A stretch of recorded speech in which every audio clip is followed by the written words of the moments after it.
Hello, welcome to Coke's Chats, which as the title implies is a space where I get to chat to all sorts of interesting people from all walks of life. My guest in this very chair today is Mark Reeder, an Englishman from Manchester who moved to Berlin in 1978. Here are the top 5 things you need to know about Mark. He's a talented musician, producer and filmmaker who has been at the forefront of the electronic music scene here in Berlin for over 4 decades now.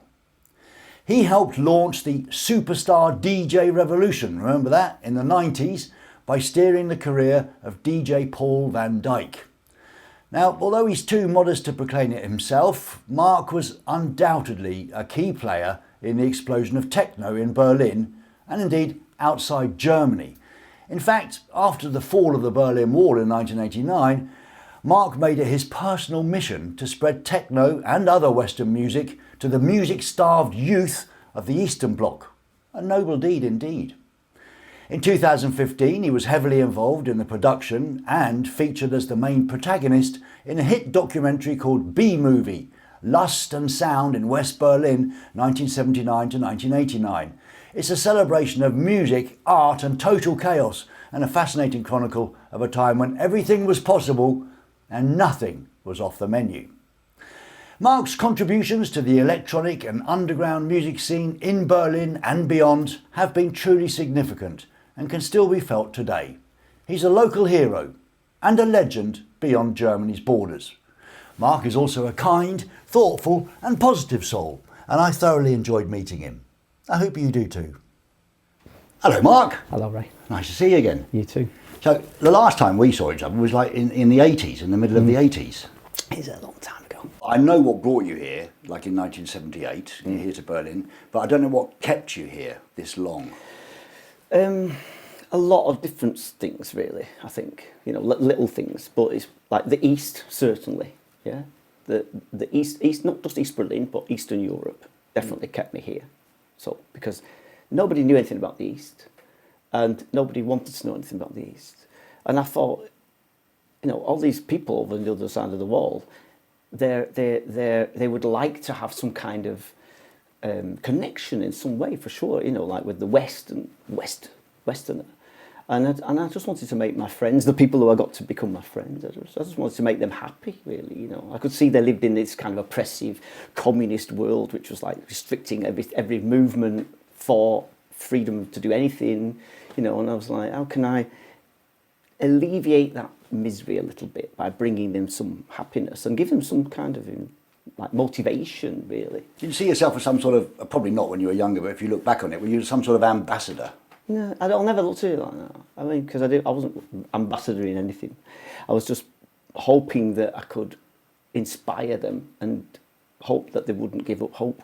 You know, like that they would know that someone thinks about them. Yeah. You know, someone is thinking about them, and that was really important for me, being here. And the fact that then I was the only one here. Then, you know, MTV came, whatever, changed everything. Everything, you know, all these other things. You know, the Tube, you know. BBC. I did all these programs and put them all together for them. But I always tried to make sure that when they filmed Berlin, because we want to do a Berlin special, it's like it wasn't just about West Berlin. You had to incorporate the East in some way, in some fashion, and that was really kind of challenging. You know, it was challenging for me for sure because I had to arrange it all. Of course, you know. We'll go back to that. I mean, but when you first came here, I remember in the film, which I really enjoyed, by the way. What's the title again? The B-Movie, Lust and Sound in West Berlin. Yeah, it's a great movie. It's wonderful to see the archives and all the old bands and things. But you said that you left Manchester, which was desperate and miserable and poor. I mean, I remember the 70s in the UK. There were really bad times, you know. Yeah. We were doing our own work by candlelight, looking in the newspapers to see when the next strike, the next general strike's going to happen. You know, like which area is going to be blacked out tonight. You know, and you go out and buy like, a bunch of candles just, and, you know, you hope that it's electricity a few days a week only. You know, so, but you said it was desperate and miserable and poor and quite ugly. But then you arrived in Berlin, wasn't it pretty much the same here? Yeah, it was. It was, but it was different in the fact that it was exciting. And there were things to do, whereas in Manchester there weren't that many things to do. So you could go to gigs, of course, but everything was kind of... I kind of felt like I knew it all by that point, you know. And when I came to Berlin, it was all new. How old were you then? 20. 20. I was 20 years old, and it was like, you know, I'd experienced Manchester from being a kid, going to record shops and the music scene evolving and the punk, of course, evolving from being there at the very beginning. And then I thought that it was kind of like, it was sort of standing on the spot and it wasn't really going anywhere. And I just came to Berlin just to buy some records, actually, and just have a look around. I never thought I'd stay here. I thought I'd have a look around. West Berlin, you know, go and look at the Brandenburg Gate and all that crap, and go to East Berlin for the day. And I went to East Berlin for the day and I was like, my goodness, I've got to go tomorrow, because this is just bizarre. It's like another world in the same city. And that's what kind of like attracted me. And then of course, you know, making music and being involved in the music scene and being a participant in that obviously kept me here. And all my friends wanted to come and visit me because I had a flat. They could stay on the floor. So everybody kept coming and I never had a chance to escape. Fair enough. So that, I mean, you mentioned it there, like back in, I remember coming here when the wall was still up in the late 80s and the 90s with MTV, a very different place, totally different place. And you talk in the film that you were living in a squat in Kreuzberg, and there were these squats everywhere. And I remember being really impressed that all of these artists were living in different rooms, and there's musicians and painters, and that's gone now. Yes and no. I mean, the squatting scene as we knew it in the 80s and early 90s is a different kind of thing. I mean, I squatted a room in the 70s, and I was the only person in the room. You know, it wasn't like a community or anything. And only when I left did they go in and take it over, and that was in Schöneberg. But other than that, I mean, you know, the city's evolved, and so it's the price you pay. You know, we brought down the wall, we brought down communism and everything, and we've got this free city. And it had, you know, 40 years of being constricted, it wasn't allowed to go anywhere. Suddenly it was like free to run off and do what it wanted. And so what's going to happen? It's going to become, you know, flooded with capitalist entrepreneurs who are going to like raise your rents and mess with your lifestyle, you know, and that's exactly what's going to happen, you know, and it's what has happened in Berlin. But at the same time, the people who come to Berlin, and let's face it, you know, Berlin is not about the buildings in the city that stand in. It's about the people that live here, right? Yeah. And the kind of people that come to Berlin to live here, they're the same as they were always, you know, like the same kind of people. Of course, you get your rich kids who come because they want to be part and attach themselves to some kind of like scene of some sort. But they only stay here for 2 years because they can't make any fucking money, so they go somewhere else, you know. And you know, to actually stay in a place and watch it evolve, it's being a participant. You know, I'm a participant, so I can. You know, I've decided like the future I can change myself because I'm going to make that. You know, to me. So you're a citizen now. I'm a German citizen as well. I'm a dual citizen. I've got a British passport. And when did you start? You're fluent in German, I guess, by now. Jawohl. Jawohl? Yeah. Not me. Yeah. Was that a difficult process to learn? Well, I'd never learnt German at school. I learnt French, and my French stops at écouter et répéter. You know, that's about it. Yeah, I don't know much else than that. And when I came to Berlin, I only knew Hände hoch. Yeah. What's that mean? Put your hands up. That's a good thing to learn. You know, from war movies, that's all I knew, you know. And all the war comics. Achtung, Achtung, Blitzen. The Engländer, you know. It's like it's not going to get you a bread roll, you know. Yeah. So I thought, if I want to understand Germans as people and understand their sense of humour, because I was always told Germans don't have a sense of humour as a kid, right? Rubbish. And it was like, well, they must have, you know, some form of it. French have some sort of sense of humour, Jacques Tati, you know. Yeah. It's like the Germans must have a similar kind of version to that. And I wanted to discover that. And I knew that the only way to discover that was to learn German. And I wanted to communicate with this so-called new scene that was happening here, you know. I wanted to be part of that and be able to talk to the people and find out what they want.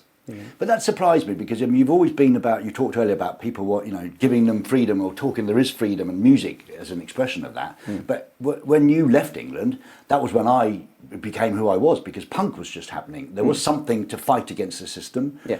And you left, and I'm surprised that you didn't stay and enjoy the punk era. Well, I did. A couple of years. I was there from the very beginning. I was working in a hippie record shop that transformed it into punk rock mecca of Manchester. You know, that was the Virgin store. That was the little Virgin store, which wasn't much bigger than your studio. You know, it's a tiny place, but it was the only place in Manchester really where you could buy punk rock records. And I remember the very, very first day that we received. I was the youngest in the shop, so I had to go and get the records in the morning. from the railway station, and I came to the shop and I opened the box, and there was this record on the top, and it said "The Damned New Rose." Oh yeah, and I was like, "What's that?" And I put it on. It was like 2 minutes of pure heaven. Yeah. And I said to all the hippies in the shop, like, "You've got to listen to this," and they were like, "Turn that off! It's rubbish. It's not music. It's rubbish, you know." Yeah. But then, you know, they started to understand it a little bit as it got, you know, evolved, of course. So I was there from the more or less the beginning. You know, my friends went to see the Sex Pistols. I didn't go. I was like, I couldn't be bothered to go. And what they were playing, you couldn't be bothered? No, I was like they were going to go and sing. I was like, you know, I was working and everything, and I just decided I was going to like stay at home. But another thing we have in common though is that you worked a lot with Joy Division in the beginning, or you were around Joy Division, and then more so New Order later on. Yeah.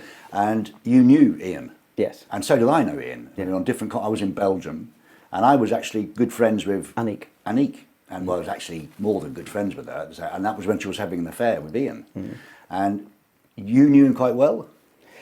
Well, I knew Ian from him when he was working in a record shop. I got chatting to him. He was like the youngest in the record shop, and I was always the youngest kid going in this record shop. So it was, you know, I was the only one person to talk to, really. And so I got to know him, and I got to know him a little bit more about like what other things that he liked other than just records, just music. We talked about other things, books and all that sort of stuff, films, and we realised we have a similar kind of like, you know, attraction for certain kinds of books and certain kinds of films, and so I got to know him that way. And then I also met Anik at a Joy Division gig. I was told by Hooky to see that girl over there. And that's Ian's girlfriend. Because Ian Curtis was married, but he was having an affair with this Belgian girl. So it's still more than not an affair, a deep friendship, soulful connection. So that's a bit of a misconception that people think that, you know, and of course, you know, a wife is obviously going to imagine that the husband is having an affair in that sort of respect, but in reality, it wasn't. It was Ian discovered in Anik a person he could actually converse with on a different kind of level. Mm. Anik became my girlfriend actually after. Did she? Yeah, I was Anik's boyfriend for about 3 years. Wow.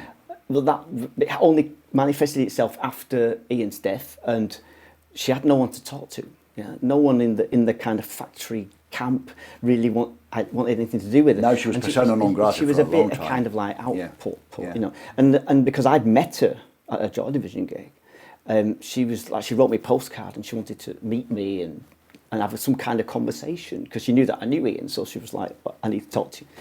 And then we just started seeing each other, and then became boyfriend and girlfriend for a couple of years. And that was when she started Ludistic Upper School, and she was doing Factory Benelux and stuff. And putting on gigs at the Plan K. And Plan K, you know. And so I was like, before that I was trying to like, you know, get Tony Wilson to sign Malaria, yeah. Which is your band that you discovered in Berlin. Well, I discovered them. Malaria existed before, you know, but in their own form as Mania Day and Gudrun. I met her, and Gudrun Gut was like, you know, she's the mother of our scene, you know, and she had this band, and I went to see them. I was amazed that it was completely. They didn't give a shit about the rules of rock and roll. They just did what they wanted, and that was so refreshing. It was so much different to this kind of sort of musical scene that I'd experienced in Manchester, because the Manchester scene was all about making a hit and being popular and raking in the cash kind of thing, and Mania D didn't give a shit about that. It didn't mean anything to them. It was like making music just out of expression, and that was so liberating. And then they became Malaria, and they just asked me if I would be their figurehead, if you like, their manager. I was their manager in musical business terms. But they called the shots, they told me what they wanted, I just went there and I was just a messenger. And that was fine, because they knew that in that horrible situation of being females in the male-dominated music world, they didn't stand a cat and else chance because no one took them seriously. But having a bloke to go and do the deals and everything, that was normal and it was all acceptable, you know. But Gudrun knew that I hated the idea of being called a manager. I hated it. I imagined a bloke with a permanent moustache. It was like, you know, it just didn't. Couldn't you have made your own manager version? Well, I did, but you know, it wasn't about that anyway. I ended up giving my management as such to Jochen Herder, who was just started working with Tone Hosen, and he became their booker and sort of management, and then we did that together then, and I did the tours. I was their tour manager then and sound engineer. and support act. There's some fantastic stories about you smuggling Totenhausen into East Berlin and smuggling music over. I mean, I thought the checks were pretty stringent when you went over the border. They were, yeah. How did you get the cassettes in? Yeah, I can't tell you. You can't tell. That would be telling, for obvious reasons. But it's like taking records in is really difficult because records are a specific size, 12-inch album. You know, where you're going to put that. Yeah. 7-inch, very difficult. Yeah. But a cassette was kind of convenient, you know. And cassettes were then naturally by the East Germans. You couldn't bring a cassette into the East Germany. Like what might be on it, you know, they can't see it, so sure it could be anything, you know. Even at the very end of the cassette, the last 10 seconds could be some subversive thing, you know. So they were pretty stringent, but I was very lucky. And what happened? You took these cassettes over, and you knew some people over in the East. Yeah, I got to know some people. By pure chance, I met some kid on the underground, and he looked like a punk, and I stopped him and ran after him and stopped him, and said, you know, where's the punk scene? He's like, there's nothing like that here. It's all forbidden. I never saw him again. I gave him my address and said, if you hear of anything, just let me know. I didn't hear anything from him ever again. Disappeared. Maybe about half a year later or so, I get a letter from this girl, or postcard it was, and she's like, I'd like to meet you and talk about the music and stuff. Can you call me? So I called her up and we made an arrangement to meet her in East Berlin. And she introduced me to this punk scene of East Berlin. How did they exist though, with all the Stasi watching everybody? And it was well at that point it was really small, so it wasn't perceived as so much as a threat at that point. But as the years kind of developed, more and more people came, and this kid that I never met, you know, I always assumed that he was a Stasi informer because he was like in my Stasi file it said that, you know, this British guy had asked about the underground scene. And so I was immediately kind of like subversive, you know, like what's going on. This kid actually met, just recently, he actually was watching a documentary about the Totenhausen concerts in East Berlin, which was shown on German television. And he saw that and realised, that's me. In the crowd. In this story, you know, because I didn't know his name or anything. I never asked him for his name. I didn't ask him for his details, I just gave him mine. And then he turned up, and when I saw his picture, I realised that's the kid, you know. And so we've been in touch, and it's like, and I've discovered other things in the meantime. It's like what happened after he met me. He went to a party, and told people, "Oh, I've just met this English guy. He's looking for the punk scene," and that is how this piece of information ended up in my Stasi file, because one of his circle of friends was in the Stasi, informing for the Stasi, you know. But the whole thing about doing that was just because I wanted my friends to hear the music that I could buy, that they couldn't buy, that was not played on the radio. John Peel might have played certain things, but he didn't play everything, you know. And I wasn't just listening to punk music, I was listening to club music, I was listening to disco music as well. So I wanted them to hear this underground dark disco music which was being played in the Metropole Theatre on Nollendorfplatz. That kind of stuff, because it was a different kind of electronic music to, say, Anne Clark or Mark Armand or something like that. Yeah. I was going about that. Is it fair to say that you took techno to its... Well, it wasn't just me. I'm sure there's other people who did it as well. You called it hypno dance or something? Hypnotrance. Hypnotic trance music. Hypnotic trance music. Well, it's like obviously that was later. That was after the fall of the wall. Because before the fall of the wall, I mean, I took what I was listening to here, you know, the Jeff Mills records or something, or you know, one of the Detroit stuff, like records. I took those into a cassette on my cassettes into East Berlin, so they could hear that as well. You know, as acid house and all these different things are developing over the years. You know, I'll just record it onto cassettes and take it into East Berlin, so they also become aware that there's something else. It's not just one thing. It's not just stuck in punk. You know. Of course, people say that, you know, it was born in Detroit trance, but what I don't understand is because it's one of the only musics that I don't really get. And I remember being on MTV and I got really stoned and I got taken to a techno club and a drum and bass club, and I felt a bit sick. It did something deep inside me. I couldn't get it. Why do you think that Berlin, if it started in Detroit but Berlin owned it, it may have been born in Detroit but it grew up here. Why is it that Berlin was took to it so strongly?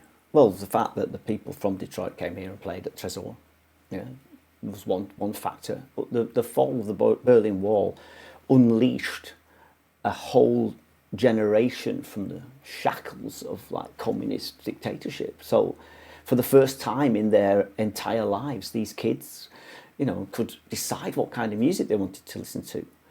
And they wanted something which was they could identify with, and the fact that the techno had no difficult to understand lyrics in English, right? All these Easter kids didn't speak English; they spoke Russian at school, you know. Like so techno being a vastly instrumental music, and then the whole kind of seamless mixing and things like this picture that is painted on the dance floor, that was what they were attracted to. You know, they'd listened to the one techno dance music radio show on the SFB radio, Monica Dietl's radio show. They listened to that religiously, listening, imagining this massive techno scene in West Berlin and this party scene that they couldn't really, you know, they didn't have such a thing in East Berlin. So they had this vision that the scene was huge. And then when the wall came down and they came to West Berlin, there was one club, the UFO club, a little club, and that was it. And they were like, this is it. Yeah. But they wanted the music. And so it was like, well, if I can't have it, I'm going to have to do it myself. Yeah, make it. And so these buildings which were like desolate and derelict in the death strip between the two walls, you know, it was like, take that over. No one's living there. No one's living anywhere near there. So you can make as loud of the music as you want. And that's how this thing started. And the fact that all the Easter kids wanted something new, and it kind of represented a new era, a new genre of music, as the 80s and the Cold War had ended and all that was gone, and now it was like electronic, futuristic, colourful, bright, silver, neon, you know, everything that they didn't have in the DDR. And without the DDR, the techno scene would have been 150 people, probably still today, you know what I mean? It's like we're a small group of people. Yeah. Now you've been instrumental behind the scenes in a lot of bands, a lot of music. We know that now. You're spreading the word of music everywhere, and you've had a hit single. Did I? Yes, you did. But your band, didn't you? Produced by Bernard Sumner, didn't you? Have the "You Hurt Me"? Wasn't that a hit single? Well, it might have been, but I've never seen any kind of financial gain from that of any kind, or recognition or anything. But I just wondered, because you're around all of these people and you were behind the scenes and you were helping, didn't you ever desire to be actually on stage in front yourself? I've done that. I did that, and it was never really my vocation or anything. I never wanted to be on the. To be honest, I never really wanted to be on the stage in front of the spotlight. You know, that my friends, I like going to gigs. I like being there. I thought when I'm playing on stage and I'm doing it myself, I started to analyse other bands, and like you know, it started to become work as opposed to entertainment, and that kind of bothered me a little bit. So I didn't really kind of chase after being, you know, on stage, really. I mean, I did it. It was an experience, you know. Yeah. Only I didn't plan it. It was out of sheer kind of like, I was very, very drugged and drunk one night in the SO36, and you know, on stage. Can you do a gig next week? And I'm like, yeah, of course. And I didn't have a band. I had a guitar, but I had no band. You know, I'd played in bands before, and I wanted to make music, but the actual practicing and going on stage bit was a bit sort of, I don't know about that. It's a bit too time consuming when nothing comes back. So it's like, I decided to take that as I just wanted to go into production, making actual records as opposed to being on stage. But one thing that really struck me about the film, which is it's a great document of the time, and the music is like, oh wow, yeah, I remember that, and I remember that. But one thing that struck me, there's a lot of footage of you in it, and so in the 70s when you came, you were already filming yourself. No, I wasn't filming myself. Nobody took selfies back then. It was before social media. Who had the camera then, and why were you filming yourself? Some of these things are taken from TV programs that I made. The only thing that I'm still trying to source is our performance actually. As Shark Vegas, my band, we performed at the opening of the cable television at the Breitscheidplatz when you were there, and we were the first thing that everybody saw, and I didn't record that. I have all the other programs we made. Only that one I didn't have, because I was on stage and I can't record it. But it's so rich to have so much footage from that. You were lucky to have so much footage. Well, there's a lot of it's from friends and people that we know that had a camera. I mean, you had a Super 8 camera. You had 2 minutes of film. It was dead expensive, and it was dead expensive to get it developed. Yeah. So you filmed very sparingly. So you've only got this much film. You know, it doesn't make a movie when it's only that long. But I knew a couple of other people who were like, they had more money or more possibilities of getting more film, so they had much more film. and they filmed quite a lot of things. And between us, we'd kind of like, oh, you got that, and that, put it all together, stick it all together, and you got a movie. Are you happy with that being out there forever? This is Mark Reader. This is full of my life, part of my life. Are you happy with it? Yeah, it's a part of my life. Yeah. Yes, of course. I mean, you know, it's what I've done, and only actually doing it was something to I had to look at myself with. You know, it started actually with Anton Corbijn making the Control film about Joy Division. Oh, yeah. Up until that point, you know, I'd kind of like hidden that memory away, you know. And then Anton was in touch with me about making this film, and he wanted to know certain things, and only then I started to unravel stuff and kind of like go into it and kind of find out, you know, my own personal sort of feelings towards everything that had happened and stuff, because I was stuck here, you know. My mates had committed suicide the night before I was supposed to go to America, and it was like a nightmare, you know.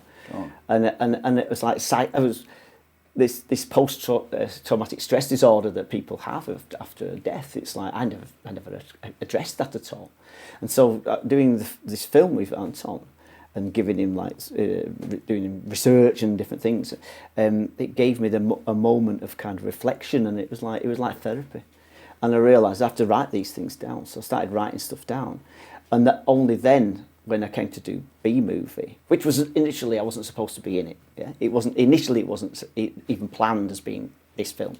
It was initially planned as being a kind of like a long 90-minute video full of footage from the 80s with music from the 80s. And I thought, oh, I've got some footage that maybe would be interesting to the director, you know, or the producers. And so I gave him this box of tapes, and I never thought anything of it. And 2 weeks later, he phones me up and said, "We've got to talk." And you've got to be in it, basically. And he went like, "What is all this footage?" I said, "I don't know. I've never watched any of it.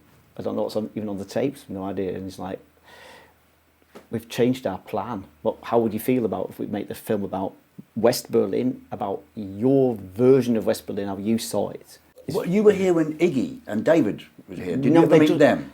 They'd just left. Ah, damn. They'd just left when I got here. Right. I went to Iggy's house and Bowie's flat. Yeah. Or Iggy's flat. Yeah. Yeah, because I knew this guy was a guitarist in the band, and he was watering Bowie's plants. And so we said, "Hey, do you want to see Bowie's flat?" And so I went into his flat. I was really shocked. Actually, in the flat? In the flat, yeah. Why were you shocked? What was it like? In the Hauptstrasse. Because I expected to see some kind of like flash designer flat, you know, like David Bowie and everything, and it was like, and it wasn't at all like that at all.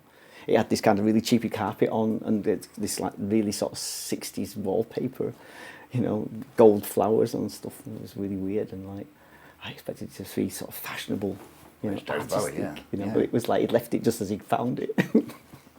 Now, when the wall came down, this is not something to joke about, but you, as you mentioned before, you were subversive decadent by the Stasi, the men in grey in East Berlin. Yeah. I mean, I don't want to joke about it. For me, that would be a bit of badge of honour, really, to be a subversive decadent. When I discovered that my Stasi file, this is how they stamped me. You know, like subversive decadent. I couldn't believe it. I was like, what an honour. Yeah, it is a badge of honour. Thank you. I'm glad I didn't say I was a capitalist swine. Subversive decadent. That's a good one. Yeah. But did you manage to recuperate your files then? Because a lot of people didn't. You didn't? No, I'm only allowed to see a fifth of my file. Oh, I've only been allowed to see a fifth of my file. I just recently, it was somebody, because I keep asking to see if I can find out more things. Yeah. They discovered a portion of my file somewhere in East Germany somewhere. Yeah. So we'll see what that contains. You know. That's interesting. Now, you've been here for how long? 40 years? Over 40 years? Nearly 45 years. And you've been in this heavy sex and drugs and rock and roll and lots of music scene. You're still making music. I am, yeah. Yeah, you just made a second album last year with Alanis. Alanis Shosnau. He's from Lithuania. He's actually Kurdish, Iraqi Kurd. And when he was a little kid, his parents, because Saddam Hussein was like throwing gas bombs on everybody. Yeah. His parents sent him to Lithuania because his mother's Lithuanian, and they grew up there, and just when the Soviet Union collapsed, he finally could realise his dream of being a singer, as opposed to his future was going to be working in a factory or something, but suddenly the Soviet Union collapsed, and he made the first Lithuanian pop band. Really, yeah. And it's a great album, Life Everywhere. It's Life Everywhere. Life Everywhere. Yeah, it's great. How do you feel? Look, we're 65 now, aren't we? How do you see yourself now? I mean, things like old white male, does that mean anything to you when that insult gets thrown around? I don't know. I mean, I don't care what people think about me. I've never thought about it. I don't care what the neighbours say at all, so they can call me whatever they like. Yeah. I'm not fazed by anything. I was called all kinds of things as a kid at school. You know, being bullied at school, and it was like, so anybody can call me anything they like, and it doesn't mean anything to me. What about the ageing process within the music industry? Like, you're still making music, you could be dismissed away as an older man now. You never think of that either? Why should I? How do you deal with it? I don't think of that, because I think the music that I make is the music I make, and I'll make that until I probably die, you know, because that's how I am. And I like to do different things and, you know, try out different things. I've got challenges, you know. I've been working with Chinese bands. It was pretty challenging. But it gives me a, you know, impetus all the time. The music is the thing that keeps me going, and it doesn't matter about your age anymore. I mean, when we were kids, we would never think about listening to the music of our parents. It'd be like a nightmare. You know, you're not going to listen to Jim Reeves and Frank Ifield. It doesn't. Go to Millet Orchestra, Yeah, my you know, dad. Yeah, that. Yeah. Frank Sinatra. Yeah. You know, Tommy Dorsey. You know, it was like you didn't kind of think about that. It was like you wanted to hear what was now, and young people of today, they consume music in a completely different way to the way we did.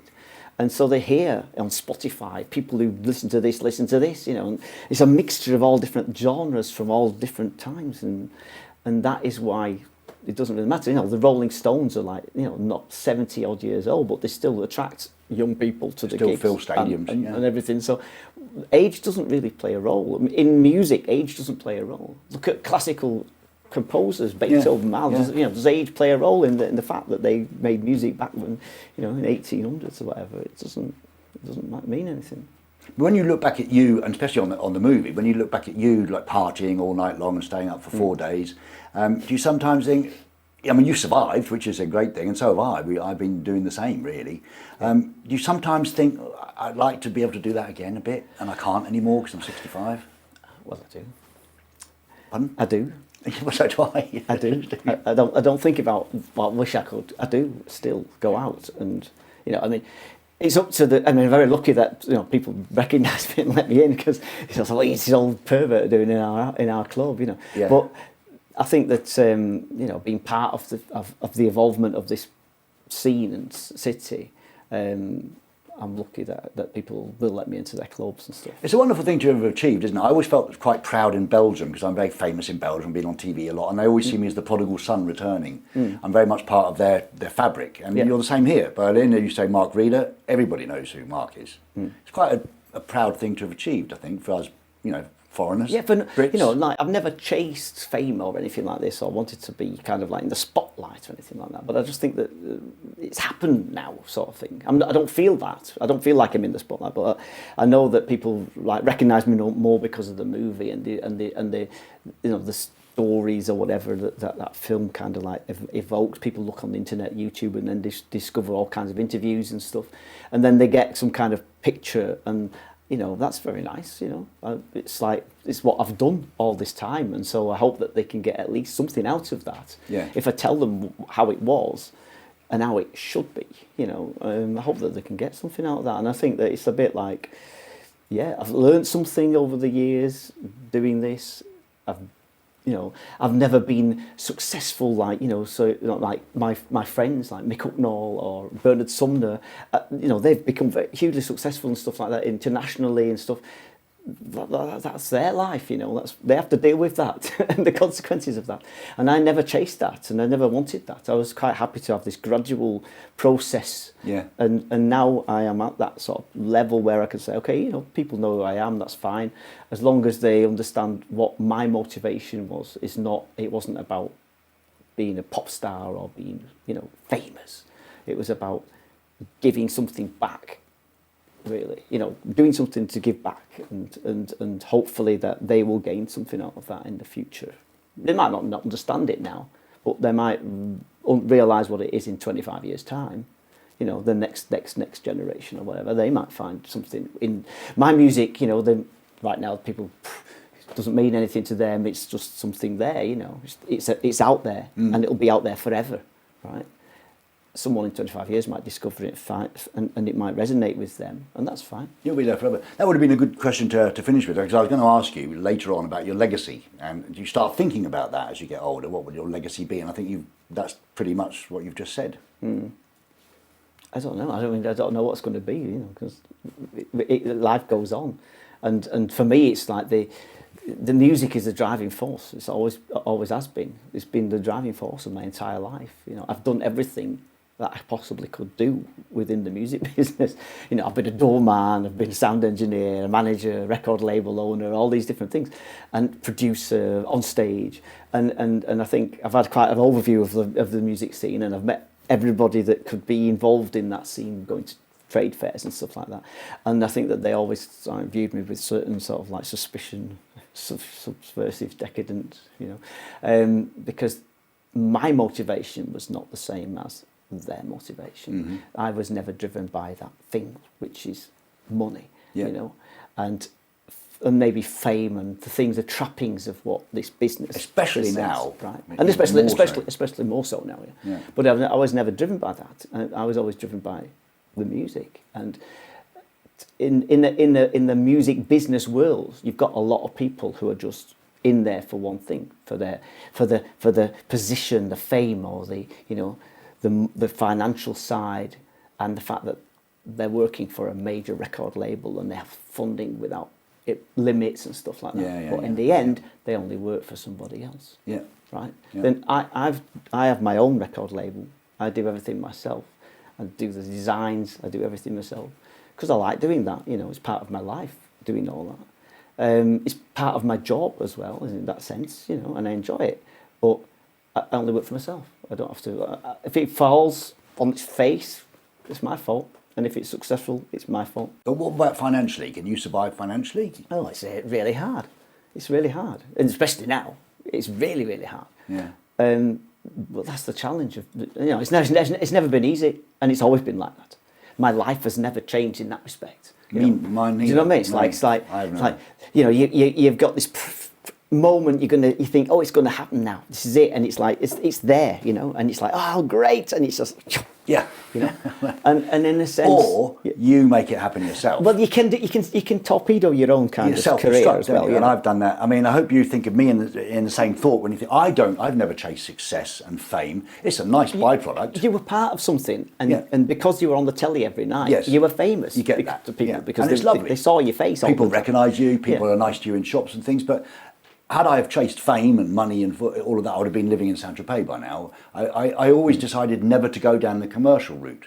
Yeah. And it wasn't until now that I'm 65 that I sometimes think, I wish I had, because then I'd be more financially stable. Well, example. Yeah, there's that too. Yeah, but for what it is, I think that what we do now has far more value in a sense, because it's like it has all the rest of the things that we've done before as the kind of like support. Yeah. And I think that like what you're doing now with your program here, I think that as an opportunity to reveal things that people maybe wouldn't normally reveal in another interview or another setting or on telly. Mainstream type stuff, yes. And it's like, it's about being, subversive and decadent and being able, because that is the thing which will save us in the end, because if we don't do that, if we conform to everything, then we'll just be manipulated as, and it's a bit George Orwell. Yeah, in a sense, right? And it's and now we're living in this kind of 1984 world, and it's like, well, if there's no Winston Smiths out there, then there will be no change, and you're going to have to live your life for the rest of your life exactly like that, and your kids and their kids. And that question is, do you want that? No, I don't. Obviously not. Don't. We wouldn't be here, would we? And it's vital that I hear that, because that's I want to be part of the narrative that's not. It's a little bit of the narrative on YouTube and things, but there's not a lot of it. Mm. And when I speak to my sisters about what's really going on and question everything, most people don't want to know, because I've got my 2-week holiday a year, everything's all right. Mm. But let me ask you a couple of specific questions. Why do you think that the woke and the cancel culture has gripped the world like it has? Because it's only like a vocal minority. And what do you think will happen with that? Well, I think it's part of our human nature to be like that, I think, and that's the problem. It needs to be purged at like early, the education of the next generations has to be created in a certain way so that is eliminated out of the system, because let's face it, if the kids are at home and the parents are being that, they're going to pick it up and carry on. So it's like we need to sort of, and that goes for quite a lot of things as well, which kind of rules our lives in this modern sort of 21st century world, that people kind of like fall back on because it's comfortable to be able to do that. Yes. Right. Yeah. And it's comfortable to have the cancel culture and the name and shame, and I think that's just that maybe hopefully this moment of internet world that we're going to experience, and that people maybe in the future decide that they don't want that, because it's not helping. We're at war. You know what I mean? Yeah. We're at war with each other. We're in the 21st century, right? We're supposed to be in flying cars. Yeah. You know what I mean? It's like, why are we at war? Yeah. Why have we let it come to this particular point in our sort of 21st century? Yeah. Did you not listen to history? Did you not look at the 20th century, how that happened? Because exactly the same thing. We're letting businessmen rule our lives. Corporations. We're letting corporations rule our lives. We're letting people who work for those corporations decide on our careers and lives and way things happen. And the way the algorithms and the likes and the whatevers. That's the problem. That's the problem. Do you believe personally that there's a personal elite, some sort of global elite running everything? I mean, you say that we're all divided, the people are fighting against each other for trans rights and things, and I keep saying, why don't you look at the bigger picture, the real stuff that's going on? Yeah. Do you think we are being manipulated? Well, you're definitely being manipulated. But it's got to such a point where it's very, very professional and very subversive, and they're taking the subversive and the decadent out of that, but using it for their own means. And I don't know if it's like a group of 5 people, kind of zillions of dollars or whatever. It's not it's not the Blofeld with the white cat. But there very definitely that is the problem, that big business is like manipulating our lives in a lot of various ways that we're not aware of, because we're kind of like we're evolving with it at the same time. It's like watching a little child, like your kid growing up. You don't notice it's going up until it suddenly says, "I'm leaving home." And then you realise, like, oh my goodness, my kid has grown up. The auntie who comes once a year goes, "Oh, you've grown." That's how things are. If you stand back and look at the bigger picture, then maybe you can be the auntie, and then you can actually see what's going on. And I think that we need to really address it, and we need to work it out. Really, I agree. Because we can't go on this warring business. We can't let it go on into the future. Yeah, I think. Well, I mean, we live in hope that we can make a change. That we can. One thing I'd like to ask you is that it was many things I'd like to ask you, but talking about music, for me, music has always been a rebellious thing and a meaningful thing. It's something that it's an art that takes you by your balls, and it doesn't actually. Sometimes you have to think. It just takes you over. What was surprising to me during the pandemic. And I felt really wrong about it since the very beginning. I felt something's not right with this. Not denying that it existed and people did die. But what I was really surprised about is that we've always had generations, hippies, punks, beatniks, acid house, raves. We've had the techno. It's against something. And it's for something, but it's against something.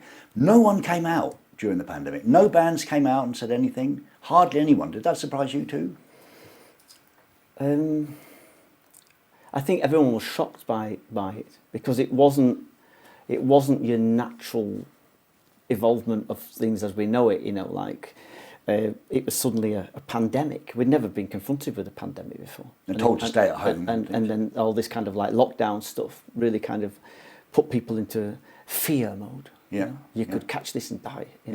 And so it wasn't about something you get, like usually if you're in a band that sing kind of socialist leaning songs, you're against the capitalist society. You've got an enemy.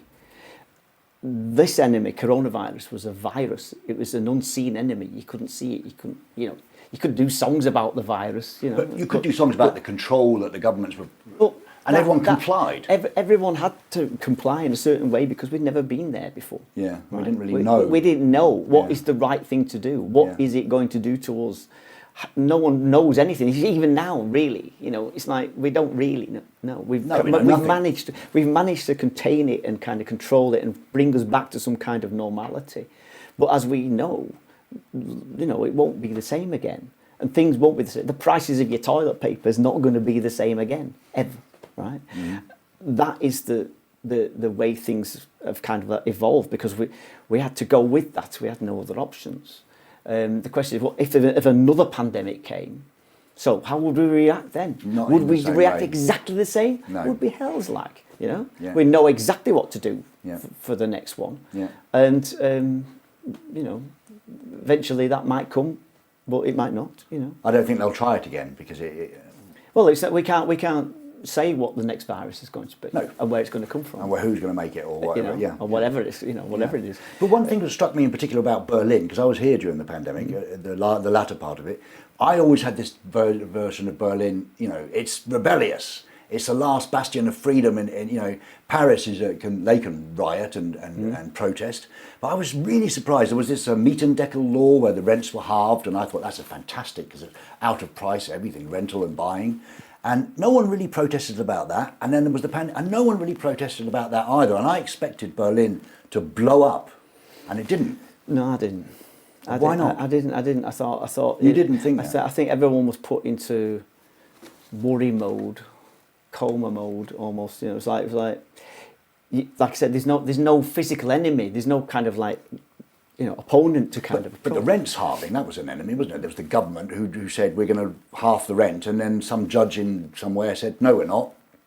It's not federally legal or something. Yeah, I mean, maybe they should have gone on the streets and said, for me personally, I think that the government should have reacted in a completely different way, right? Yeah. Especially our local government, seeing what Berlin is and what it represents, and the nightlife scene here. Every single person that was involved in the nightlife scene here suddenly found themselves kind of with no job and no income of whatever. Yeah. And I think that although the government gave people like €5,000 to get by on, sort of thing, in a sense it could have been handled a lot differently and made everyone feel at ease, because the problem is people didn't feel at ease. That's the problem. Feel comfortable with the fact that you're going to have to stay at home and you're going to have to be at home for a certain period of time. We as the government, we are going to cover those costs. It should have been a freeze on rents. Yeah. Nobody has to pay any rent or anything for that matter. Right? No ground rent, or if you own your own home, whatever. Everything's frozen because if you're not making any money, you can't spend any money. It's pointless you're having to spend all your money and you're not making it. It doesn't motivate anybody. It doesn't give anybody the drive to kind of stay at home and do nothing. And I thought that personally, I thought that this moment in the coronavirus, whatever, that would be a creative rethink for a lot of the music scene here. Because, for 30 years we've been dancing to techno in the clubs and everything. And I was thinking, well, maybe this will give people the opportunity to sit at home and actually listen to music, not in a club. Because the trappings of the club, the volume of the club, the smells and the people all around you and stuff is different when you're sitting at home listening to a techno mix by some DJ in your home, Yeah. It's interesting, of course, musically, but it's not the same. So I was thinking that might help to evolve a new kind of sound of this city, which has been born out of that situation. And you did find that there's a lot more things happening in it, not just in the framework of like Berghain and Tresor, but outside of that. It's like Atonal Festival in the Kraftwerk is the kind of like precursor, kind of like foundation for what went on during the pandemic. So you've got lots of avant-garde sounds, different kinds of bands making different kinds of music, which is not just specifically techno and trance music. That's interesting. So that's the next wave we're going to see everywhere. But I mean, there was a lot of creativity. Bo Burnham, he did that fantastic genius. But I agree, there wasn't enough. Yeah. What do you, after being here all of this time, what's your favourite thing about this city? Is there one particular thing you could? the feeling of being in a very liberal place. Of course, there's other elements there in the meantime that kind of try and oppose that, you know, the liberalism of the city. But in reality, I feel always that this is a very, very liberal city. I feel, you know, that it's I feel free here. I'm free to be able to be as crazy as I want and do what I want, and also, you know, help to make the city evolve. You know, which I don't think if I'd lived in Manchester, I probably wouldn't be able to do that. Do you actually get called in? I know you do a lot of seminars and you do a lot of talks, but do you actually get called in by any of the officials to, Mark, you know the city so well and what's going on here? No. No, they've ignored you. I'm not interested. You're not interested because it's the... If they need my services of any kind, they've got to ask me first, you know. But like, and if they feel that, you know, that I'm too subversive and decadent for their tastes, then fair enough, that's their problem, not mine.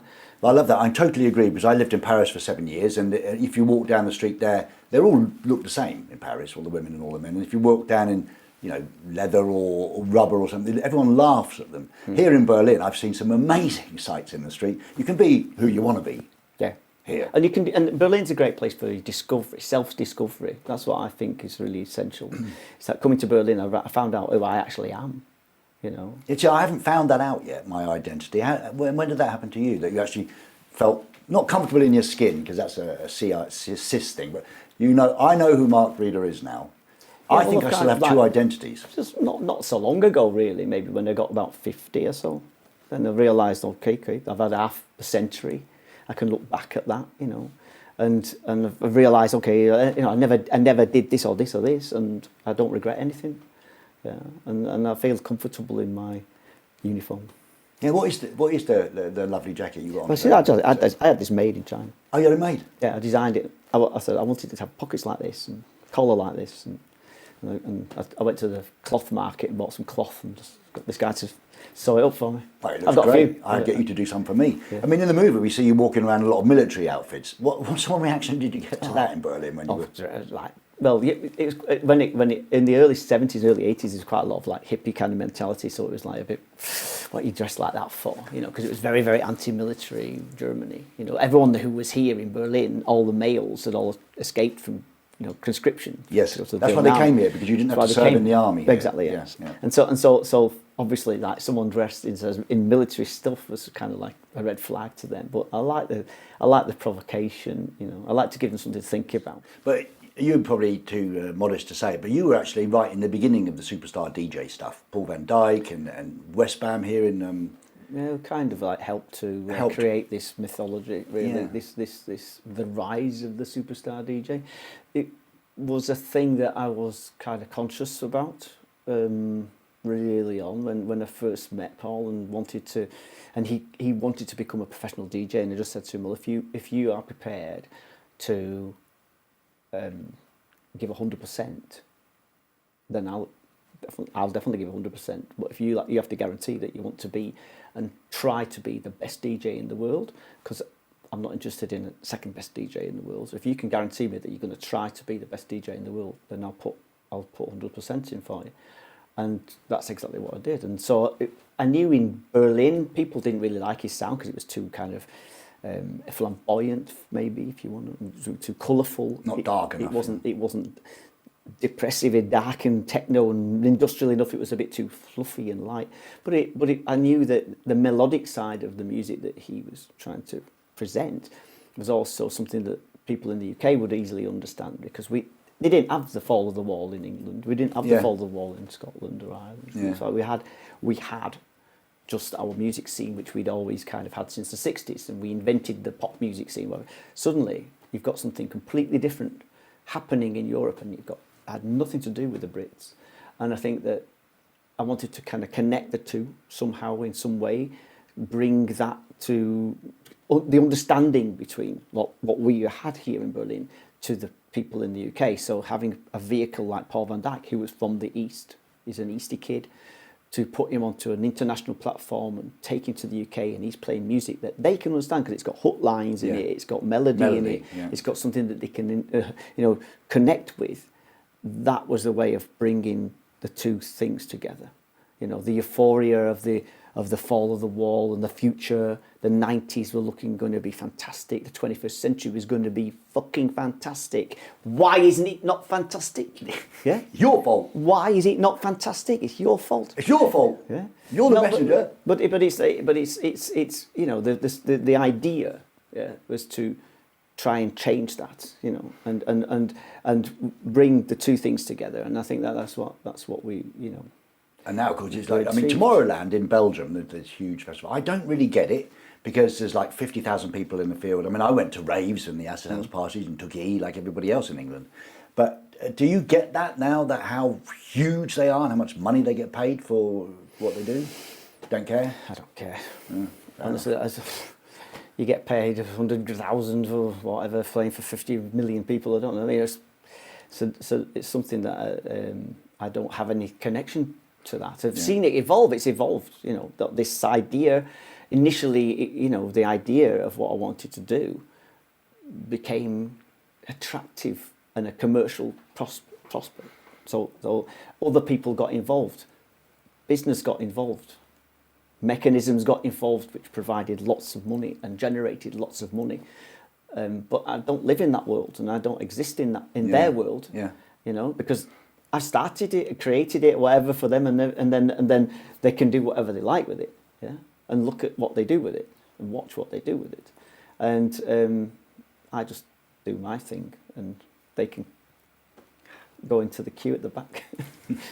But you were instrumental in putting techno on the map. You were instrumental in putting trance music more. Really. Trance music. I mean, I started my record label as a techno record label initially because I wanted the kids in the East to have a platform to run to, you know. Yeah. None of these Western record labels like Universal or CBS or EMI, whatever they had then, back Warner's or whatever.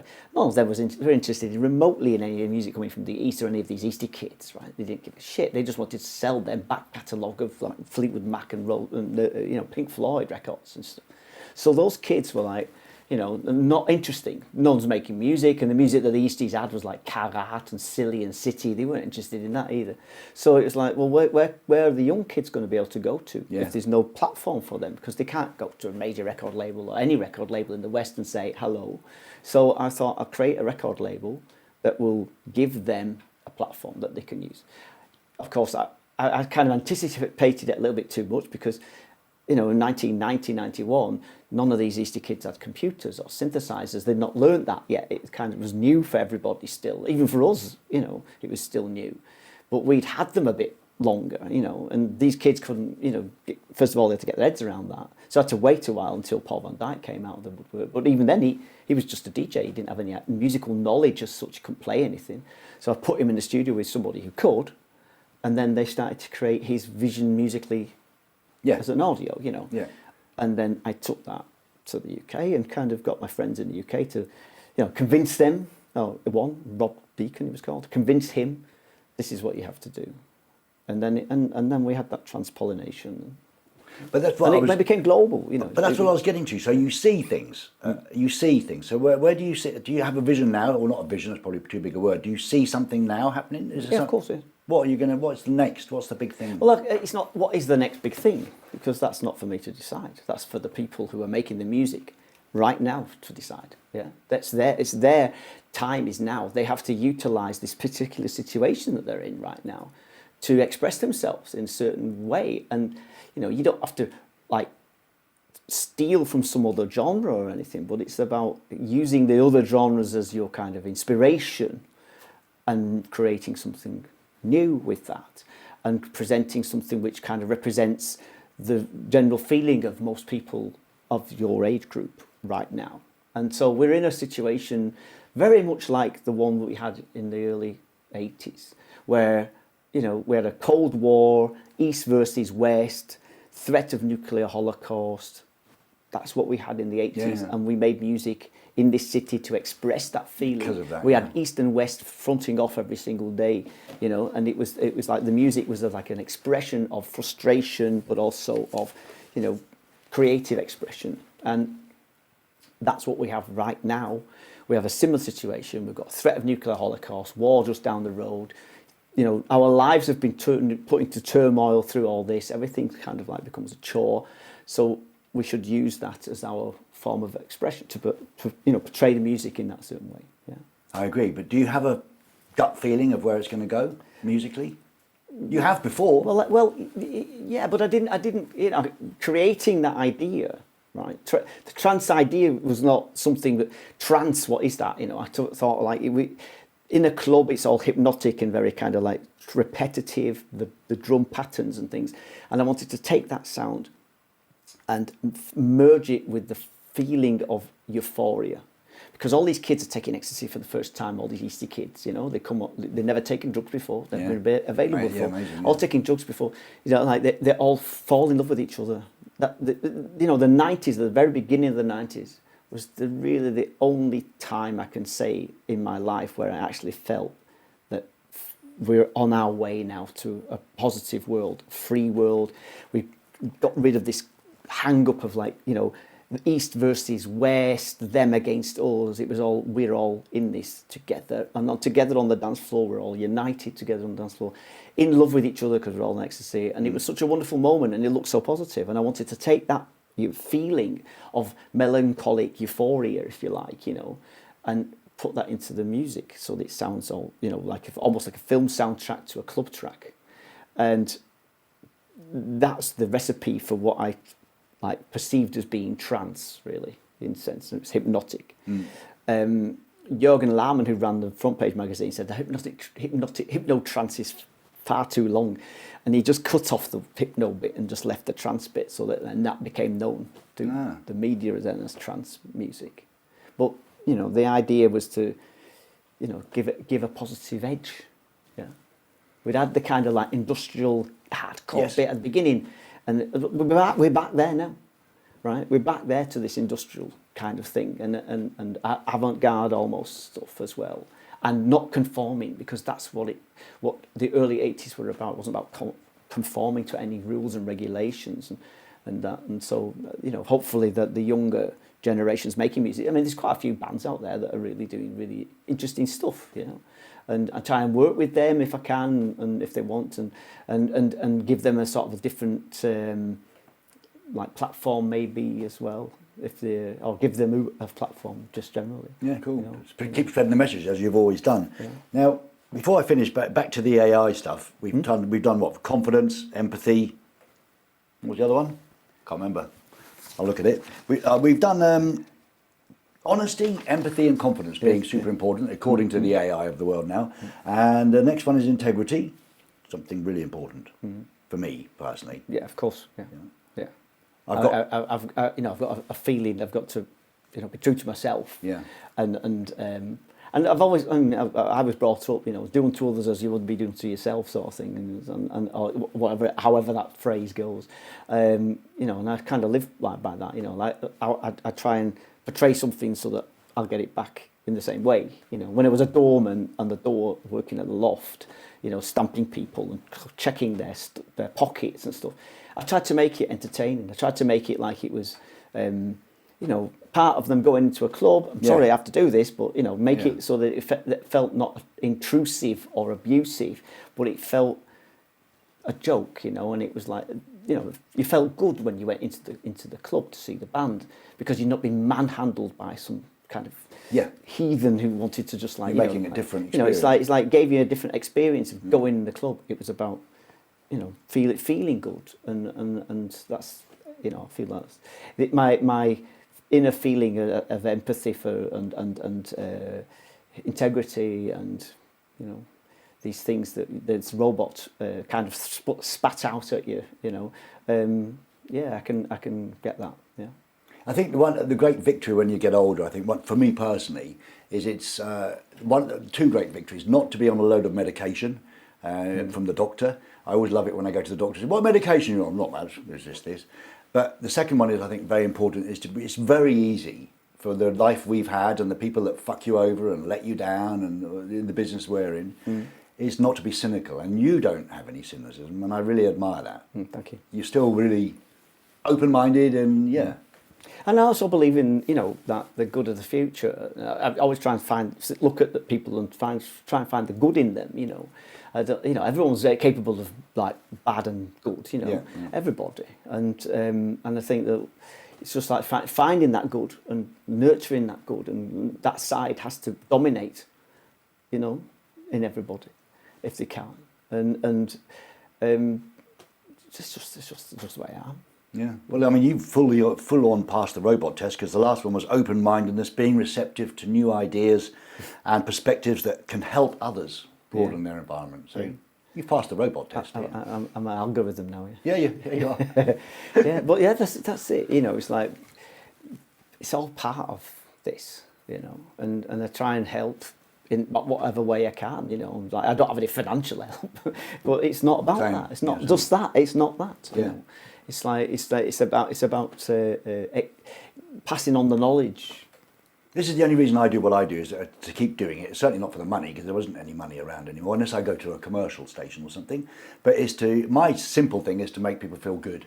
If you tune into me, I'll make you feel better about what's going on and have a laugh, and I get it back. It's a two-way thing. It's spreading the love out there, and I think we're similar in that way. Definitely. It's good stuff.